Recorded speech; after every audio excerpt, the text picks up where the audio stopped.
Hi, so I wanted to make a video for parents about what to do if your kid comes out to you as queer or trans. Now, there's not really a definite set of rules that I can give you, but I think there are some things that you should keep in mind, and that's what I'm going to try to share. So here we go. So there are a lot of ways that you might want to respond. I'm going to try to go through some of the most common responses. So one of the things that I've seen pretty often with both friends and family is the skeptical reaction. Like, are you sure? Have you given this enough thought? How do I know this isn't just a phase? And I think this comes from the assumption that because you know this person is gay or trans or whatever, your whole perception of them has to change, and that's not true. When you find out that someone's sexuality or gender is not what you thought it was, it doesn't change what you already know about them. It doesn't change their personality or how they've treated you in the past or how you've treated them. And I think that's really important to remember. Because the reason that so many people have a hard time adjusting when someone comes out to them is because you feel like you have to see this person in a different light, when all you really have to do is accept that they are not exactly what you thought they were and move on. You don't have to build a whole new idea of what they are. By the way, if you're watching this, I'm assuming that you're at least a little bit supportive, but in case you're not, please remember to be careful and as open-minded as you can when dealing with this, because the way you react can really dramatically affect your kid's life. And I'm not just being dramatic when I say that, because there is a really high rate of suicide in LGBTQ teens. And I think the statistic is that 25% of homeless youth are LGBTQ.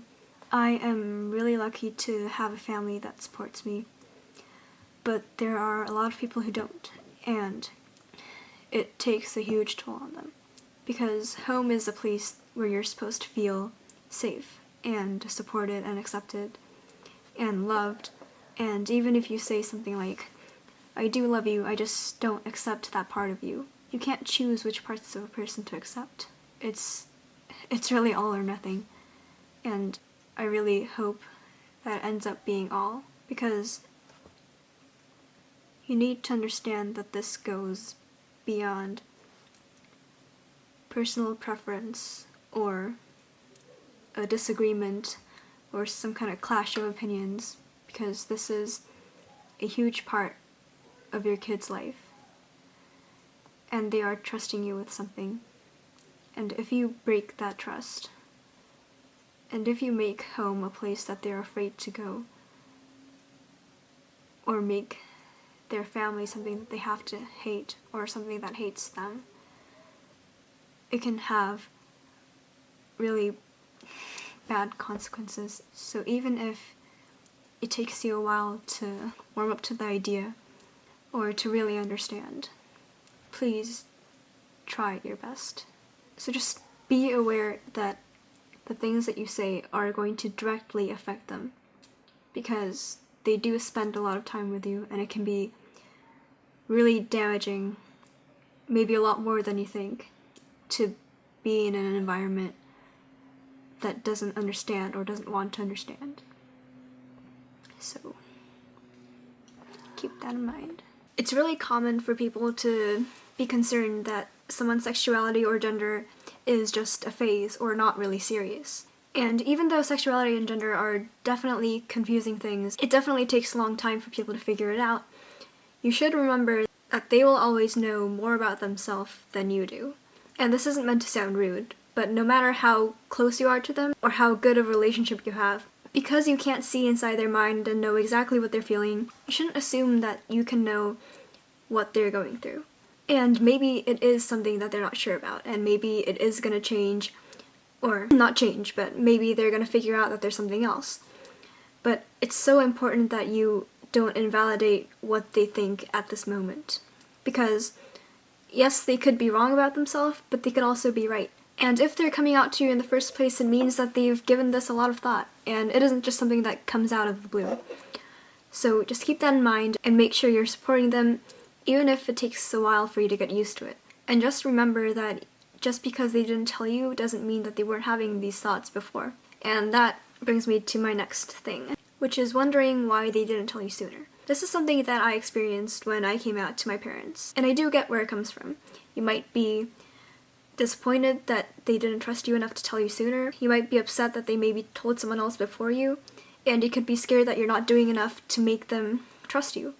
And those are all valid things to think. So here's something that might help. So imagine that you have a secret. It's not a bad secret, but you haven't told anyone about it. So you have the choice of telling either person A or person B. And they're both your friends. You love and trust them very much. No matter who you tell, there is a chance that they will be supportive, and there's a chance that they will not be supportive. So the difference is that if you tell person A, they could stop being friends with you, they might stop talking to you and spread rumors about you, they could tell other people your secret, etc. If you tell person B, they could take away all of your privileges, they could keep you from getting resources that you need, keep you from contacting your friends, abuse you, they could kick you out of your own house. They have absolute power over you, and there is no guarantee that you'll be able to do anything to stop it. So who would you choose to tell? There's no right choice to make in this situation. No matter who you choose, there's going to be a risk that you have to take. But realize that by coming out to you, your kid is choosing to tell person B. And that is a really difficult decision to make, and it's a really brave thing to do. And see, it doesn't matter if you trust person B or how close you are to person B, because no matter how nice they've been to you and no matter how much you love them, the power that they have over you there's nothing that can change that. And even if the relationship is really strong, there's always going to be that fear that maybe they're going to break that trust. So I hope that makes it a little more understandable why a teen might not want to tell their parent. Because they might have to spend 5 or more years without a home, or being in a home that has no respect for them, that doesn't support them. And there are definitely other reasons that they might have not told you. They might have not been sure themselves, and maybe they didn't want to, jump the gun and tell you before they were really certain. There's an infinite amount of reasons that someone might not want to tell you, but I think the most important thing to remember is that coming out is an extremely personal choice, and it's not something that anyone can decide for you, and it's not something that you can do before you're totally comfortable with doing it. And that's why a lot of people choose to wait, and that's why a lot of people only tell some really close friends or family members. And just because they didn't tell you doesn't mean that they don't love you or that they don't trust you. It just means that they made a choice that was the safest or the most comfortable for them in that moment. And you should definitely appreciate the fact that they are telling you now, and acknowledge that it's a really courageous thing to do, because it is really nerve-wracking to have to tell someone something that might make them hate you, or stop supporting you, or even make you homeless. So yeah, definitely keep that in mind if you're upset that they didn't tell you sooner. Something else that comes up a lot is confusion. There might be new terms that you don't know, or something like, well, I've only heard you talk about guys, so how do I know that you're bi? Or anything like that. And I think it's really important that you keep an open mind, because if you go into a conversation knowing exactly what you believe, and knowing that nothing they say is going to change that, then it's not going to get anywhere. So if you want to understand, then it's really important to have that openness, because without it, it'll be really hard for the person who's coming out to explain, and it'll also be hard for you to understand. For example, if you say something like, but I thought there were only 2 genders, then it gives the person a chance to explain, or to clear things up. But if you say, but there's 2 genders, so you're just making things up, then it doesn't really give them room to explain. And they won't want to explain because it doesn't seem that you're willing to listen. So make sure you're open to learning about new things, and make sure that it's really clear that you want to understand. And I'm going to post some links down below, so you can check those out if you want to learn more, or if you're confused about genders or sexualities, or anything like that.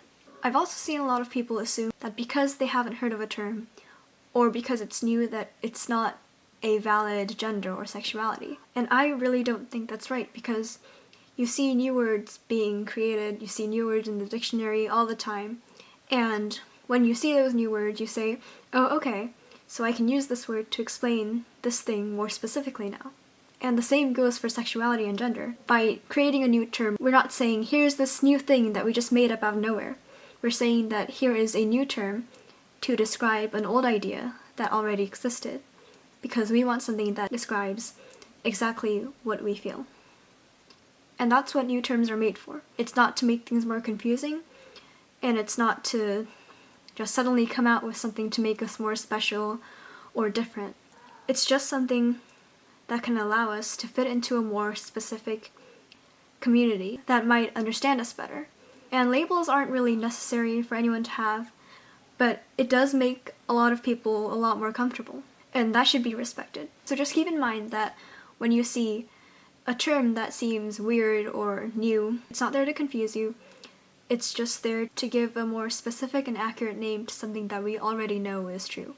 So the second thing I want to talk about is what you do now that you know that this person is queer or trans. So first of all, it's really validating to have someone want to understand more, instead of just assuming something. So if you need to ask questions and they're okay with that, then ask questions and learn more about what things are like for them. Do some research. Definitely find out what they're comfortable with asking or answering. And another thing, this is really important to remember. Just because they told you doesn't mean that they're comfortable with everyone else knowing. So if you want to tell whoever, please ask them about it first. And if they are not comfortable with it, then you need to respect their decision. Because, like I said, it's a really personal choice, and you can really break their trust by telling someone without their permission. So make sure they're okay with other people knowing before you tell other people, even if it's just a sibling or the other parent or whoever. Something that I personally had to explain to my parents is that telling other people is entirely my choice, even if, regardless of whether it helps or harms me. And I get that this might be hard for parents to accept, because you do want to protect your kid and you want to make sure they're safe in any situation, and you might want to make a decision for them that you think is right. But please remember to respect their decision, because in the end, they are the ones that are going to be affected by it. And if you want to offer help or tips, then that's great, and you should definitely go for that. But also be willing to listen to them, and be willing to have an open mind, and support them no matter what decision they make. Always ask before you assume. It's just a lot safer that way, and it just feels nice to know that your parent cares about what you think and doesn't want to overstep their boundary. So yeah, I hope this helped. Please feel free to leave any questions down below in the comments. I will try to get to them as soon as possible. If you have anything you want me to add in a later video, definitely leave it in the comments, or you can also message me on my Tumblr, which I will also link below. And if you're about to come out to your parents, or if you are planning to come out to your parents, please feel free to link them to this video if you think it might help. And yeah, I think that's it. Bye!